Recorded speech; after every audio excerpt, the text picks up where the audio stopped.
Ikaze kuri ukurikiye John BTV muri umwanya turagushimira wakoze subscribe nawe turakora subscribe uyu ni umwanya ukora subscribe like share and comment kugira ngo ujye ubonera amakuru ku gihe. Muri akanyero tugiye kubagezaho amakuru agendanye n'indangamuntu mu buryo bwo guhinduza amazina byemewe n'amategeko.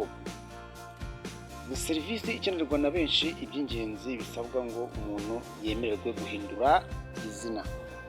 Serivisi yo gusaba guhinduza izina ni imwe mu zirangamere itangirwa ku rubuga Irembo Gove uhereye muri 2020 yashyizweho kugira ngo abayikeneye babashe kubibona byemewe n'amategeko kandi bitabagoye. Itegeko nomero 32 akabago 2016 yo kuwa 28/8/2016 rigenga abantu n'umuryango ryahinduwe muri 2020 rigena ko izina ari uko umuntu yitwa byemewe n'amategeko rikamuranga hamwe n'inkomoko y'igitsina aho aba naho atuye. Izina ry'umuntu ni iryanditse mu nyandiko ye y'ivuka kandi umwana wese afite uburenganzira bwo kurigira bigizwemo uruhare n'umubyeyi we cyangwa undi ubifiteho ububasha bwa kibyeyi. Izina rigizwe n'izina bwite n'izina ry'ingereka bishobora kuba iry'idini, iry'umuryango cyangwa byombi. Iri tegeko ribuza ko umwana yakwitwa amazina yose ya se, aya nyina cyangwa ay'abo bavukana kandi ko ishyingirwa cyangwa amasezerano y'idini bitagomba guhindura izina ry'umuntu. Icyakora ubwumvikane bw'abashyingiranywe buri wese afite uburenganzira bwo kwitwa izina bwite ry'uwo bashyingiranywe ariko kongerwa ku mazina ye asanganywe y'uwo bashyingiranywe ariko kongerwa ku mazina y'uwo ayasanganywe bikorewe imbere y'umwanditsi w'irangamimerere w'aho atuye. Iyo habayeho iseswa ry'ishyingirwa kubera urupfu, usigaye ashobora gusaba ko izina ry'uwo bashyingiranywe umwanditsi w'irangamimerere arikuraho. Iyo habayeho iseswa ry'ishyingirwa kubera ubutane, umwe mu bari barashyingiranywe ashobora gusaba mu gihe cy'urubanza rw'ubutane ko izina ry'uwo bari barashyingiranywe rikurwaho cyangwa akabisaba nyuma.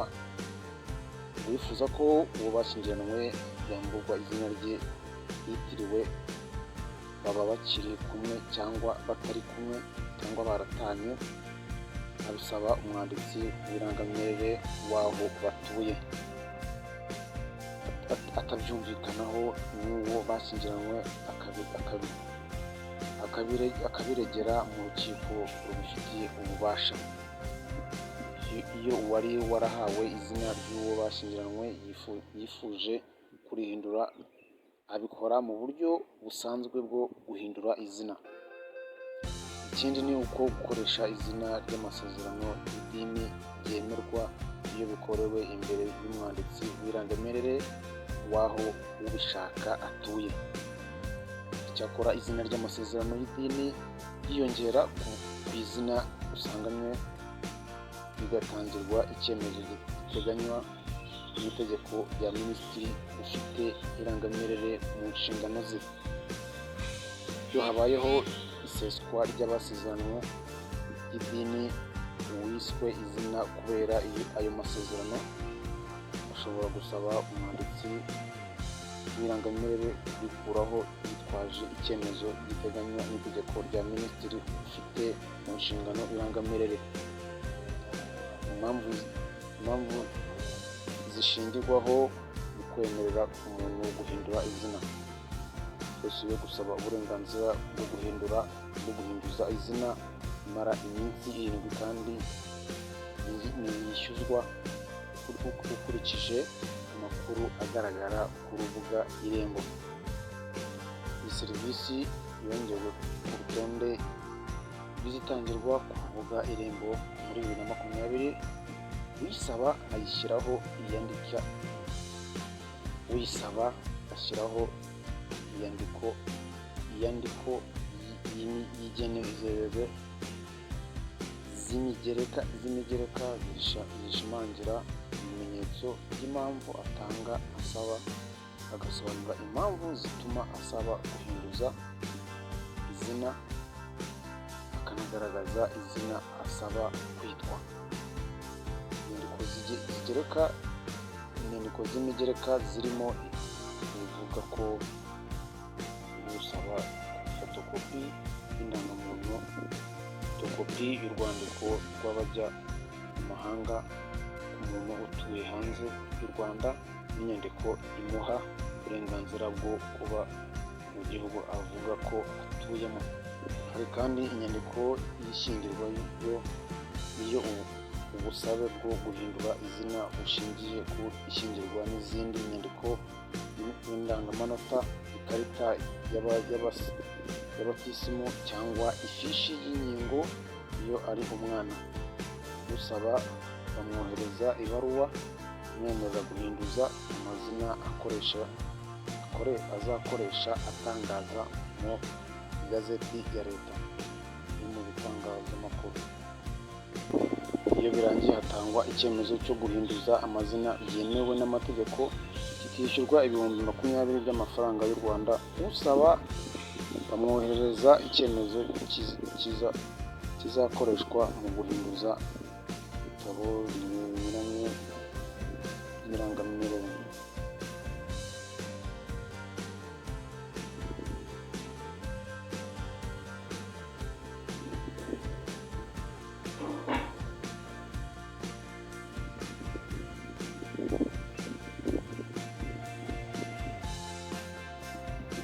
Usaba guhinduza amazina agomba kuba yujuje imyaka y'ubukure, naho iyo akiri umwana bikorwa n'ababyeyi be bombi cyangwa abandi bamufiteho ububasha bwa kibyeyi nk'uko itegeko rigenga abantu n'umuryango ribigena. Gusaba guhinduza izina byemerwa igihe izina ritesha agaciro nyiraryo cyangwa risesereza imyifatire mbonezabupfura cyangwa ubunyangamugayo bw'abantu. Indi mpamvu ni igihe hari undi ukoresha izina ku buryo bishobora kwangiza icyubahiro cy'ubisaba cyangwa umutungo. Umuntu yemerewe kandi gusaba guhindura izina hashingiwe ku yindi mpamvu Minisitiri ufite irangamimerere mu nshingano ze yabona ko ifite ishingiro. Uburyo n'inzira bikurikizwa mu guhindura izina bishyirwaho n'itegeko rya Minisitiri ufite irangamimerere mu nshingano ze, ni ukuvuga ko ari Minisitiri w'Ubutegetsi bw'Igihugu. Guhindura izina bigira agaciro ari uko izina rishya ryanditswe mu gitabo cy'inyandiko zivuka, inyandiko zakozwe mu izina rya mbere zigafatwa n'izakozwe ku izina rishya, ariko nyir'ubwite cyangwa undi wese ubifitemo inyungu agasaba ko izo nyandiko zandukurwaho izina rishya.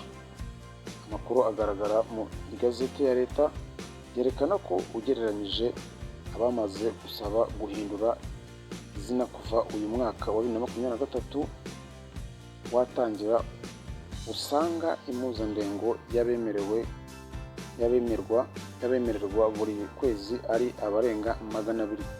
Nibura abarenga 1600 bahawe iyi serivisi uhereye muri Mutarama. Abenshi muri abo bajyaga kuri Minisiteri y'Ubutegetsi bw'Igihugu inshuro irenze imwe mbere y'uko iyi serivisi ishyirwa ku rubuga Irembo.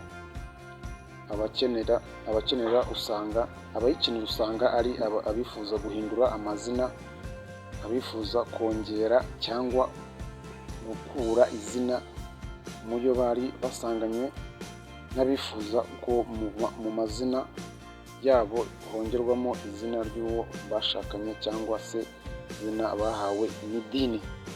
Murakoze rero, ayo niyo makuru twari dufite kujyanye n'indangamuntu, nta kindi